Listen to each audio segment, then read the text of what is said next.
Listen to Rap and Wrestling with my boy DJ Tony Snow and AC the Drummer. It airs every Wednesday night on Bounce 107 Denver and Next Level Internet Radio Station. You can give him a follow on Instagram or Twitter at DJ Tony Snow and djtonysnow.bandcamp.com. Thank you so much, Denver. Good luck this season. All right, Bounce 107 Denver, Next Level Internet Radio, Dallas, Texas. It's your boy DJ Tony Snow, your favorite wrestler's favorite DJ. And man, we are joined by a very special guest, Ring of Honor superstar, one of the founding members of Villain Enterprises, and a longtime wrestling veteran, the one and only Mr. PCO. How are you today, sir? Hey, I'm great. DJ Tony Snow, this is pretty accurate right now because I'm right in the middle of a snowstorm right now in Montreal, Canada. So, man, I can't even, just saying your name, it makes me, I'm right in the middle of it, so that's cool. I'm great. I'm feeling awesome, man. Thanks for having me on the air. Yeah, we can't wait. We're having you on to promote Ring of Honor Road to G1 Supercard in Dallas, Texas tomorrow night at Gillies. There are still tickets available at ROHWrestling.com. Mr. PCO is going to be there wrestling. He's going to be there for the meet and greet. And are you able to say who you're wrestling tomorrow night, or is it going to be a ring time decision? No, it's me and Brody King in the Tag Wars against two guys of the Kingdom, TK and Marseguilia. So, so it's Tag Wars tomorrow. It's en route for Supercard G1, and so tomorrow that's a tag for sure. Villain Enterprises. Man, and it's crazy because I watched your Ring of Honor television debut recently, and you're still pulling that top rope moonsault off. You're just gonna keep doing that move as long as you can, aren't you? Oh yeah, no. I mean, this is the move. I mean, everybody, when everybody's coming live to the show, they're really waiting to see that big heavy moonsault. Mm-hmm. And I milk it too. I really take my time to climb those ropes, and when I crush the first rope, the second rope, and then I go on the top rope, and everybody's anticipating the big moonsault. And when I go for it, it's like nobody thinks, I'm going to turn. They think he's going to fall on his neck, and at the last second, everything turns, and the moonsault happens, and boom, I crush the guys, and it's the greatest feeling in the world. And it always it gets a huge pop every time. It's a guaranteed pop, right? Every time. Just climbing the ropes, everybody's standing up, on their toes, and just climbing the ropes, it creates such an atmosphere. So it's awesome. It's been great, and it's just been the last 2 years, just been year and a half or 2 years, been really crazy. Yeah, since you've burst back on the scene recently, now you just signed a deal with Ring of Honor, and it's great because they recently had some people exit, and so it's awesome for yourself and Brody and Juice Robinson and other people to come along to fill that void. How are you? How's your Ring of Honor experience so far compared to the rest of the indies you've wrestled the last couple of years?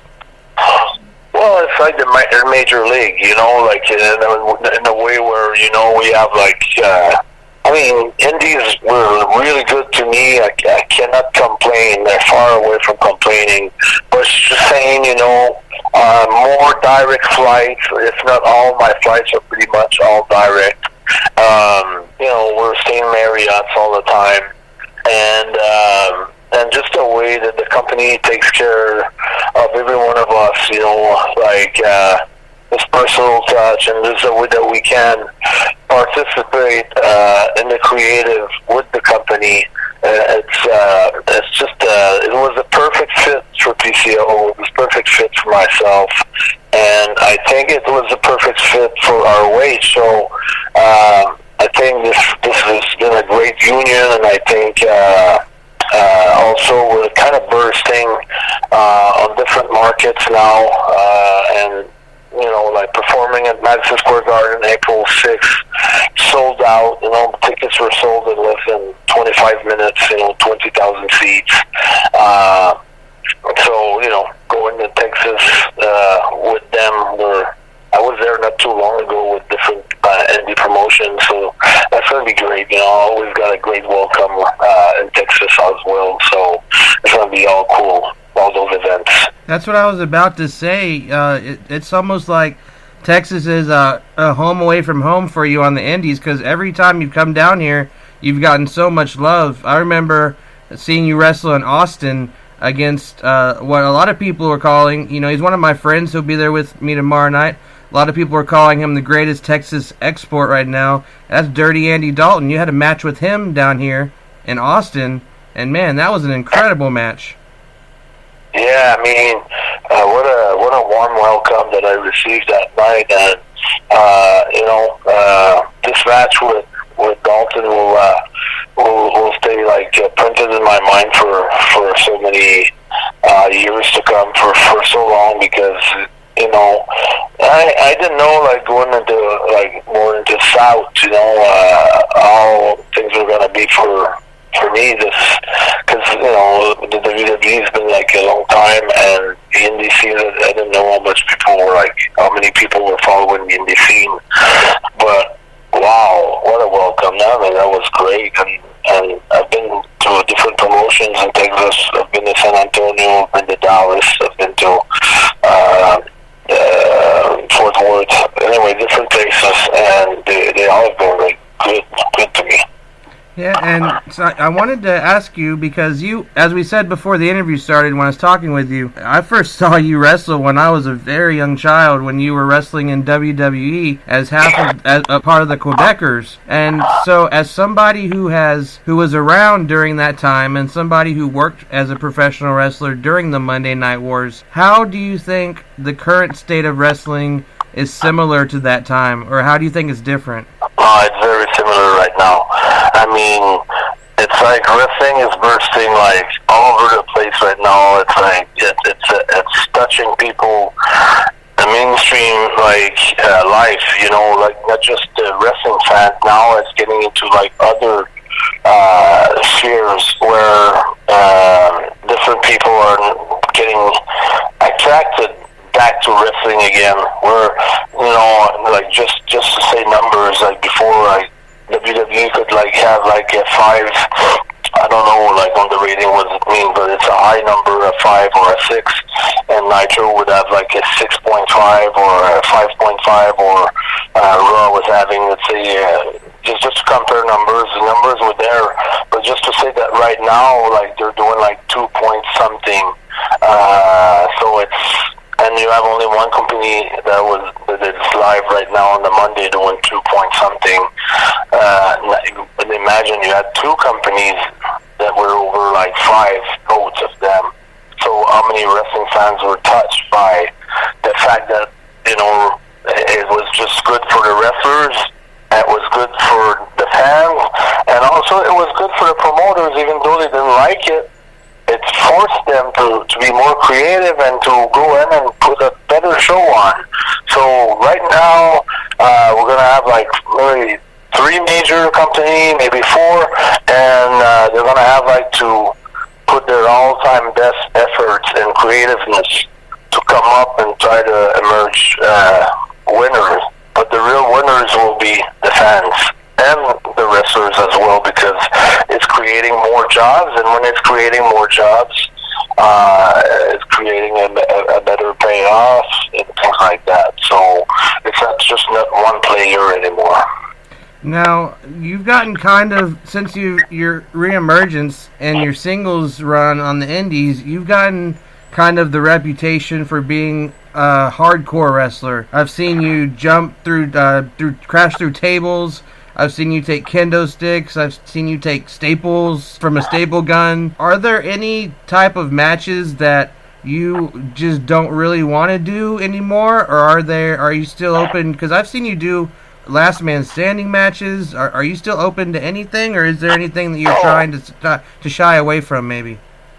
Yeah, always. The only thing that I never wanted to do, that I never did, and I never will do, it's a death match, because I feel sometimes, not all the time, just sometimes, when you start doing those matches, promoters think that you're just going to be good for those matches, and they don't give you a break sometimes. And I feel like too many guys have been painted in the corner doing that type of wrestling. But they have all my respect in the world. I mean, they're working hard, and they're doing things that are very brutal to their bodies. They're taking a lot of punishment and damages, and they got all my respect in the world. And I'm not talking against that kind of wrestling or against those guys. I'm just talking for myself. I was always okay with hardcore matches. I've been doing hardcore, like I was WCW hardcore champion, because, they thought I could do something well, but even though it was like, I didn't make my career on that. I was able to have, great matches when the opportunity was there to have one, or to have like a special type of match. So I never refused the hardcore matches, but I just didn't want to take, jump off a roof, or things like that. Even though, like, I came off a balcony, like you said, and threw a tables, but it was during, like, a false count anywhere match. It wasn't a death match. So that's just a term, death matches, that I was trying to not be part of. So, but everything else that was hardcore, I never minded. I didn't mind at all. So that's just a label that you didn't want associated with the PCO brand. I didn't want to be listed as, he's only good at doing, like, death matches, or that's it. I didn't want to have that reputation. I don't mind having the reputation of being able to do, like, what those guys can do, but I didn't want to just wrestle in those matches, or start by doing one, and after another company asks you another one, and at the end of the deal, you're doing things that you didn't want to do in the first place. So that's why I never wanted to be labeled as a deathmatch guy. Now, with all those matches you've done, you mentioned you've been a hardcore champion, you've been a multiple-time singles champion, you've been a tag team champion at the highest level, and it was weird because you were a tag champ, and then you went out singles, and then back, now you're tagging again with Brody. Which one do you prefer? Do you prefer being a tag wrestler, doing those hot tags and tag moves and those different combinations you can do that you can't do as a single? Or do you like just being a single to where you're in control of everything, you don't have to rely on a partner to do their part? Which one do you prefer? I prefer the solo match, because I always, like, for a goal, always wanted to become the top guy in the company, the guy that holds the world championship title. So that's always been the goal. Always wanted to be in single for that reason. But the differences between Villain Enterprises and, let's say, the Quebecers, Villain Enterprises, it's a faction. We're three guys, and now at this time it's going to be me and Brody in Tag Wars, but that doesn't mean that I'm not going to get a shot at the world title or the TV title, or that doesn't mean that the faction cannot win all the belts. The tag belts, the 6-man tag belts, the TV belt, and the world championship belt between the three of us, because we want to be the most dominant faction. And we are already the most dominant faction, but it's been like a short stint of time right now. But throughout 2019, we really want to be the dominant force in pro wrestling as far as the best faction of pro wrestling. And, the faction that draws the most money, that fill out arenas and things like that, So we're building, that's the thing, that's what we're building. And throughout Villain Enterprises, PCO is like a different entity, as much as Broder King is another entity, and Marty's like the pure villain and pure wrestling. Brody's like the big monster, the forces of the three of us, it's pretty devastating. And I think, that's the great thing about the differences between when you had, like, let's say, for an OH, the box and Cody, compared them to a Lamborghini or a Ferrari, but we're like a tank, the three of us together. So there's no comparison because they're both good, but one can smash the other one can go faster. So it's kind of like, it's like comparing an orange and an apple. There's no comparison. But you can compare, but you cannot compare. It's hard to tell, but I think you're trying to, you know what I'm trying to say. Oh yes, sir. And it was crazy. Like I said, your Ring of Honor television debut, you and Brody King did some things in that match which were just unbelievable. Some of the moves and bumps, and from what I understand, correct me if I'm wrong, Brody's had his jaw wired shut for a while, hasn't he? Yeah, he's been working with the mouth shut. Yeah, with wires. I think he might release his jaw this weekend, and he was working with the broken jaw. How do you prepare a match with someone when they can't speak? No, he speaks a little bit. I mean, you can hear him well, but he just cannot open his mouth properly. So it's like he's speaking the tongue under his teeth. And we can hear him pretty well. And but he can't eat. Like sometimes we gotta eat somewhere after, and he's like, can't wait to get those wires out of my mouth so I can eat something. So he's been on liquid pretty much. Oh man, and he's keeping his schedule and everything while on a liquid diet. That's pretty impressive. He's a real monster. I mean, like, he's pretty crazy. So, and that's great. And then also, what helps the Enterprises is the fact that Marty, I've known him for like now 2008. So I've known him for 10 years, and I was right there when he kind of broke it into the business. And then I saw him emerge as a talent, starting from scratch, and getting the chance to work together again. That was awesome. And Brody King, we were feuding on the indie scenes together, so we had probably like 6 or 7 matches, in the three-way or against each other, and we had a feud for MLW. So now we're all, like big-time Major League with Ring of Honor, and we're the biggest faction, in pro wrestling, Villain Enterprises, which is absolutely great. So that's the big difference between, like I said, the tag team division, where one with the highest spot that you may hit on the card, it's middle, top of the middle card and things like that. But when you're like a faction, you just have to think of something like NWO. At one point they were pretty much controlling pro wrestling almost. So that's the difference. That's something else I was going to mention. Guys first joined Villain Enterprises when the lights came on. You appeared and Brody appeared. I thought to myself, weren't these guys just feuding on the indie scene? What was that like, working him and then all of a sudden now you're teaming with him? Well, it's like fighting someone. The more you fight him, the more you develop respect for him, because fighting brings the best out of your opponent, and being warriors, we kind of know that. So when you have to team together, it's like the chemistry is already there because you have worked so many times against each other that now you're together, part of something. It's almost the same. So that was awesome, man. I couldn't have asked for a better scenario. Seriously, pretty grateful from having that opportunity.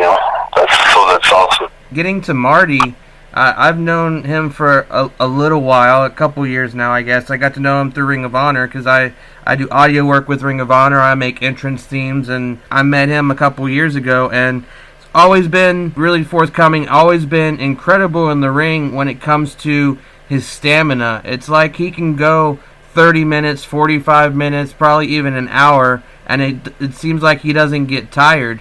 Did you ever work him on the indie scene? Because I don't remember seeing that. If you did. No, who worked on the indie scene mostly was his longtime friend. it brought, like they were brought up together in the business, the wrestling business. Nick Aldis, the NWA 10 pounds gold champ. And Nick now is doing a lot of things with Ring of Honor as well as, defending the NWA title, which I think, by the way, like the NWA title is one of the most prestigious titles because it doesn't look like a toy, it's the same belt that, Buddy Rogers and Ric Flair, and you go back in history, Magnum TA, and you can go back so far in the NWA, the old WCW Sting. That belt's got so much history on it, and the fact that they're keeping the same belt today, I think it gives, the history is with that title. So I really like that title for a special reason. And now that they're like merging with ROH, I think it's a great thing. You're probably the ROH world. That was probably one of the most prestigious one as well because you have the Ring of Honor, the ring that goes with the title and things like that. And I just think when you've been keeping the same title for so many years, I just think it means so much more because if I'm winning a title, I would love to win a title that some of my heroes when I was a kid wore before I'm going to wear it around my waist. So that's the reason why I like titles like that. Yeah, and Nick Aldis has done so much himself, Billy Corgan, Dave Logano, and then can't not mention Tim Storm, the guy who held that title when it was kind of obscure in a lot of people's eyes, and then Nick Aldis elevated it to the stature it's at now. What are your thoughts on the kind of NWA and ROH, as you're saying, a merger, I guess, where the Crockett Cup is coming into play with the tag league? Yeah. What are your thoughts on all that? I think it's great. I mean, it's great bringing the two together. Both are going to be winning on that. Like Dave Logano and ROH, they're both going to be winning out of that deal. And the Crockett Cup too. It's such an historical name, Jim Crockett. It's such a name, part of the history of pro wrestling. There's a lot of fans that probably they don't even know who Jim Crockett is, but they probably heard the name before. So I think that's the kind of deal, like where things means something because the history is there. That's why we're keeping history. So I think that's great that they're doing that, and seeing like Nick almost every TV, like ROH TV tapings. The one that I've done, he was involved. So and he's telling me that they were going to do more stuff together. So this is great. This is awesome. Well, PCO, we really appreciate your time. I just have one more question, and we'll let you go so you can get on with your evening. Thank you so much again. As you've come back in the past couple of years, back into the national and then international, the global spotlight, I think you can mention PCO to any wrestling fan worldwide, and most of them are going to know who you are and be able to describe you, your character, and the brand that you've built behind the name. Was there a point when you came back and was working the indies and getting all this exposure where was there a certain point where everything just clicked and you thought, you know what, I've got something special here? Because, I mean, you're putting in some of your best work of your career when a lot of people are looking at tying it up when they're around your age. Well, right there, I'm going to give a lot of credit to my personal coach and creator of the character that I'm having right now, the Frankenstein, being the real Frankenstein, PCO, because, not being human and the fact that, like some of the bumps, like crazy bump that I think that people think, oh, okay, now he's probably dead or he's injured or whatever, they're thinking, and I'm getting up and then back up again and getting back up and, from night to night and from show to show. And from videos to videos that we also do on the side, you know, to also have like some interaction with the fans, you know, every Monday night on Twitter, on my Twitter account, and interact with a lot of pretty much all the fans that are, you know, coming on into my page and following me. I'm pretty interactive with everybody, and that you know what's so funny about this whole thing is the fact that people were calling the shots to me before it actually happened. It's like when after I had that match with Walter, everybody knew, you know, by that time next year you're going to be signed with a major company, and I was like, yeah, maybe, but I still got to get there. So, and then I was like, you know, getting booked all over the States, all over Canada, all over Europe. You know, like it was booked like four different dates, you know, 4 different days per week, and you know, it's been like that since the WrestleMania weekend in 2018, since that match against Walter, and. It's like you know, like guys were calling me up, like guys very influenced, guy with a lot of influence in the business were calling me up sometimes saying like, by Christmas time next year, you know, like, well, you're going to be the most over thing, you know, in pro wrestling. And I was like, wow, that's a lot to say, you know. Mm-hmm. And then it's still like people are still calling shots for the future that I don't even call myself, but I'm saying if the crowd can feel that, if some of the fans and some of the wrestlers can tell me pretty much ahead of time what's going to happen, or having a feeling about what's going to happen for myself, and that's pretty crazy. That's pretty sick. So yeah, it's just been like a crazy, super